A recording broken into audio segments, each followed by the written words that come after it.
back to White Eagle Speaks TV. And today we're in Plymouth, Massachusetts at the Day of Mourning rally. Yeah, you can call it a rally. Okay. And with the United American Indians of New England. And here we have with us today is Moonanum James. Mm-hmm. So Moonanum, could you explain a little bit more about the history of the rally? Yeah, in 1970, that was the 350th anniversary of the arrival of the Pilgrims. The Commonwealth of Massachusetts decided they were going to have a big fancy dinner, and my father, Wamsutta Frank James, was invited to address the gathering, because at the time he was the president of the Federated Eastern Indian League. And so he wrote a speech, and they asked for a copy in advance. He didn't see any reason that he couldn't or shouldn't. So he sent it to him, and within a couple of days he was told, you can't give the speech, it's too inflammatory. The theme of this gathering is brotherhood, and these remarks would be out of place. But all he was trying to do was tell the truth about the first Thanksgiving and the relationship between the Pilgrims, if you will, and the native population up here.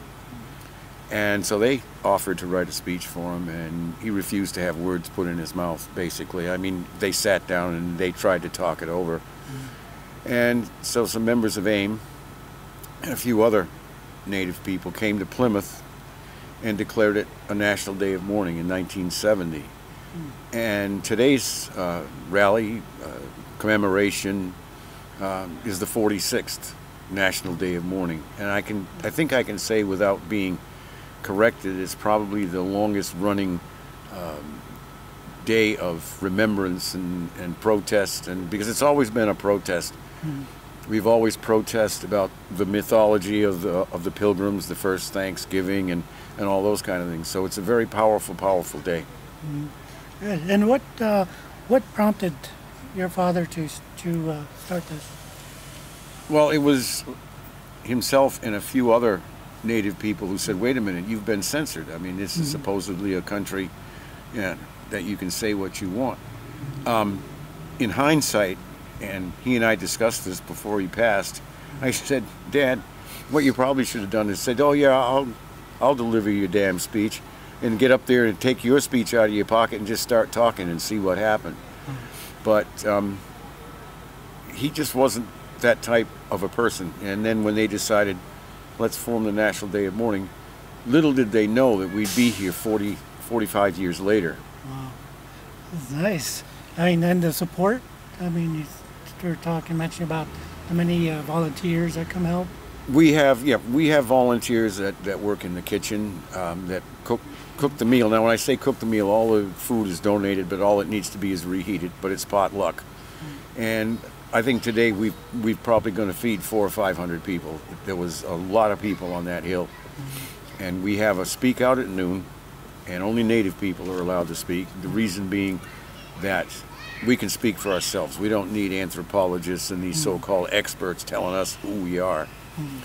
And then we have a march around through Plymouth, and then we have a social. Now in 1997, 25 of us got arrested. Right here in Plymouth. As a matter of fact, it was right down, and that's down the hill from here.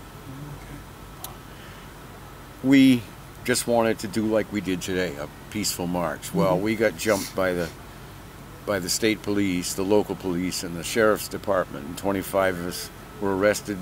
A great number of people were pepper sprayed, and of course they filed charges. I was charged with loud and tumultuous rioting, whatever that is, and illegal use of a sound system, parading without a permit. You know, the list was like this. And so through struggle, we struggled for a year. The ACLU threatened Plymouth with a lawsuit on our behalf for violation of our civil rights. And lo and behold, when that happened, Plymouth wanted to talk. So we were able to negotiate a settlement, and in the settlement, all the charges were dropped against everybody. We got 2 historical markers, one that talks about why we're on the hill, and another one that talks about Metacom, or King Philip, whose head was displayed on a pike pretty close to where we're sitting right now. in 1676. For 20 years, they displayed his head on a pike. And that's one of the outcomes of the settlement. No individual got any money, because this is an entirely voluntary organization. Not one of us pulls any kind of honorarium or anything out. In other words, if I go and speak and somebody, pays my transportation or whatever, I put it right back into the UAIN coffers. So there's no one making any money off of being Indian, because for a number of years, as well as I do, there were people out there that were pocketing pretty good sums of money. And so we don't do that. Everything is voluntary. And so we have a Medicom education project that the town of Plymouth had to fund. It's only a one-shot deal. But we give out textbook grants to Native American college students in the New England area. Oh, nice. Nice. And what, you mentioned, you give out textbooks. So so you work with universities, colleges? We have, we do go and give talks. We go and of course I live in Cambridge, Mass, which is just up the street from here, about an hour away. And of course right there we have MIT, Harvard University, and of course we've got Boston College, there's a lot of colleges up in Boston, big name colleges. And we've gone and given talks there. And you're from California? No, I'm originally from Manitoba. Manitoba? Yeah. Where's your... What he speaks is out of, right now, it's out of Connecticut. Ah, okay. Yeah. I was just going to mention, because one of our young men who stood with us on the Hill a few years ago beat Sonny Bono's wife in the congressional elections in California. He's now a congressman.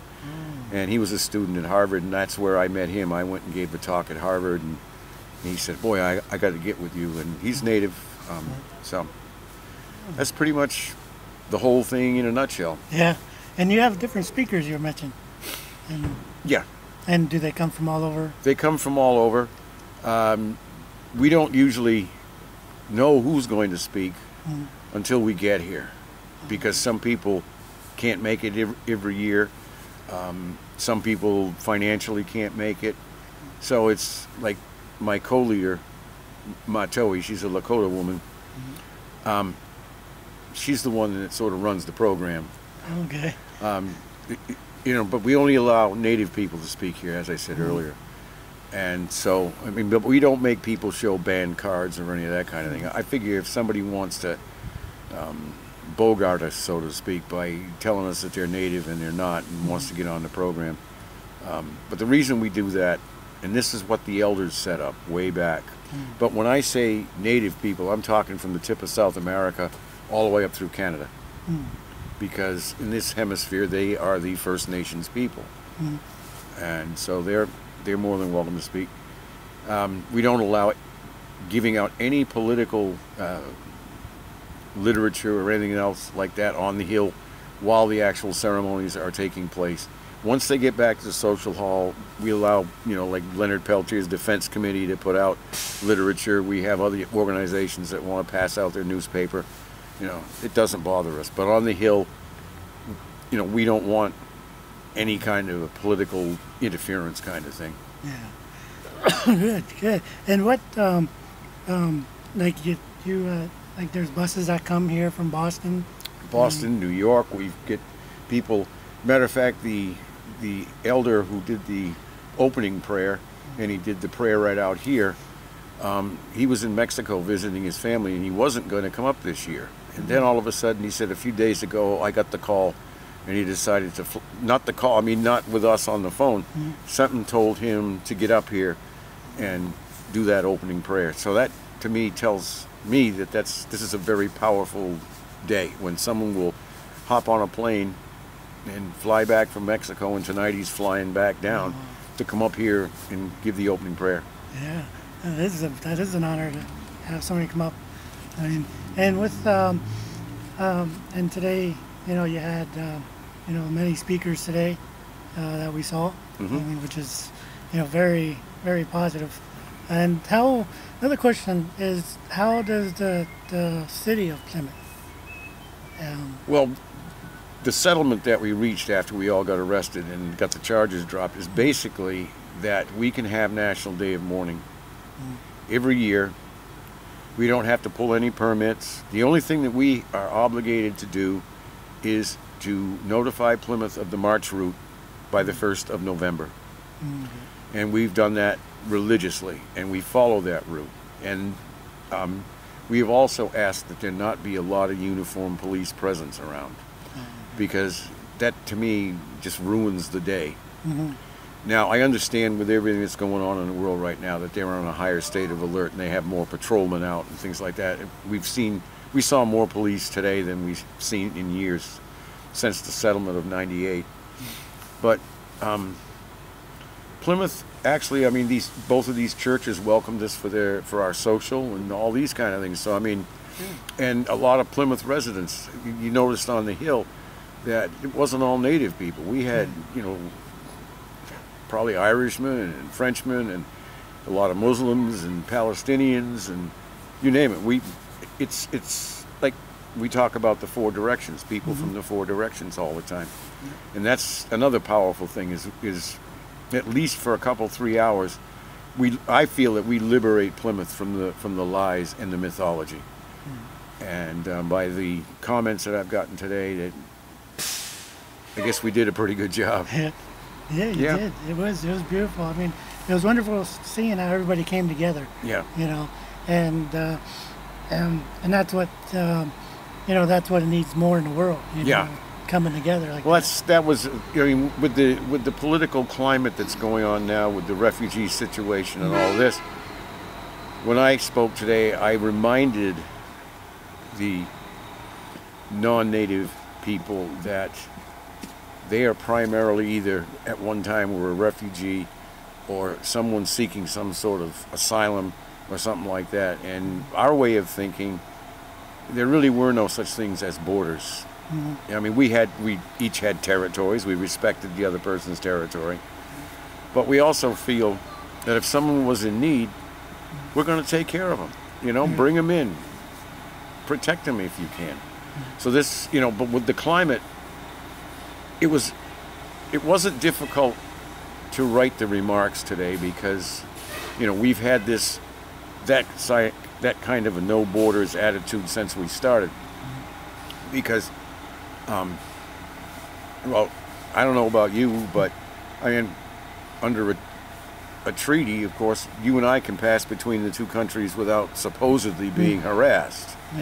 But now, lately, with all this other stuff going on, you know, well, just very quickly, my wife's daughter, well, my wife's first husband was, or is Muslim, he's still alive, and she, not my wife, but her daughter practices Islam, and she was trying to fly, her job takes her flying all over the world, she was trying to get on an El Al plane to fly to Israel a few days ago, and they basically interrogated her for an hour and a half. You know, do you know any Muslims? And, you know, her last name is a Muslim name, you know, it's Afghan. And it's like, it's crazy, you know? I mean, we were labeled terrorists when we all got arrested in Plymouth and all of that kind of thing. So I guess I could wear the terrorist label proudly. And what do you see in the future? I would like to see Leonard Peltier get out of prison. And I'm sure your show has raised his issue. In February of this year, he will have been in prison 40 years. Not 40. And his health is deteriorating rapidly.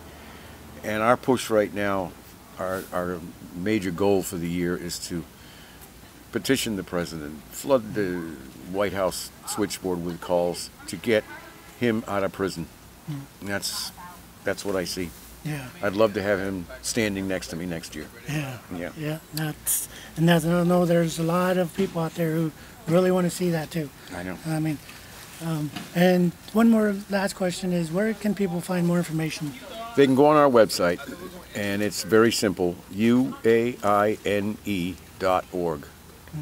And we have links and all kinds of things, even the link to the Leonard Peltier Defense Committee.